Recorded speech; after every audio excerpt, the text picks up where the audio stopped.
So in this video, I want to talk a little bit about the Java API. So essentially just describing a little bit about what exactly it is, how we're using it, and go into a little bit about the code that we use to kind of connect the rest of our program to certain aspects of that Java API. So the Java API, we have this at the very top.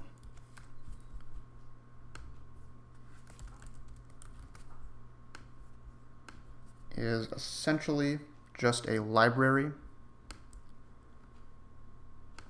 that consists of a very large set of packages, and in each one of these packages we will then find some amount of code or in the form of classes. So inside of this library you've got individual packages, and then in each one of these packages you'll find some number of classes. So to give you an example of this, you might think of things like, say, the string class that we've used.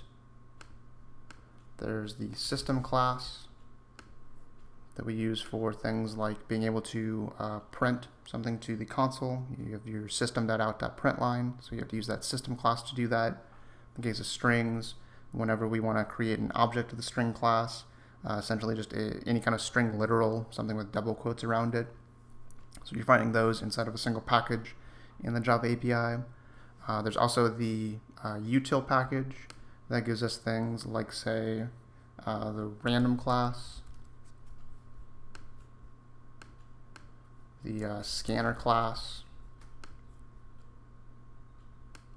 You find these in the util package. Then maybe you could also find something like the IO package, for example, that has something like the print writer inside of it. And so this is the general organization of our Java API. And so the way that we go about using it is that any time that we need to go get one of these classes inside of our Java API, we would then specify that in the form of an import statement in our code.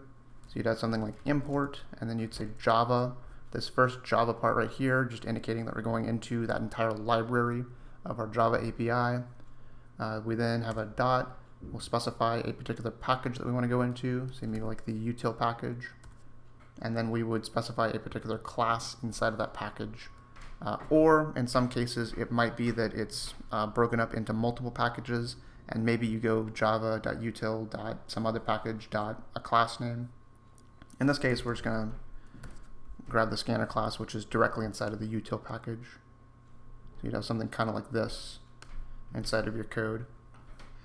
Okay, so this is the general relationship between the Java API and this usage of import statements to go access certain parts of our code, or certain parts of the Java API that we want to use inside of our code. Whenever we get into creating our own custom classes and using those in our in another part of our program where we have our main method, it's going to be important to keep in mind that as long as your classes, the files that you've created, are contained inside of the same package, you do not have to use these import statements. The only reason that we need to use these import statements is because of the fact that these classes that we want to use are located in some other package somewhere that's a bit further away from the source code that we're actually writing. Okay. One other thing I want to make a note of, if you've already been using a lot of these classes before, you're probably aware of the fact that whenever you use classes like string and system, you've never had to do an import statement to access these. The reason for that is because of the fact that these come from a special package known as the lang package. And this lang package, all of the classes that are inside of it are going to be automatically imported into your program implicitly, meaning that you don't actually have to write an import statement to have access to any of these. They're just given to you to begin with, because of the fact that things like string and system are used so frequently that it doesn't really make sense to include an import statement for it. You're pretty much going to be using these in almost every single program that you ever write. Okay.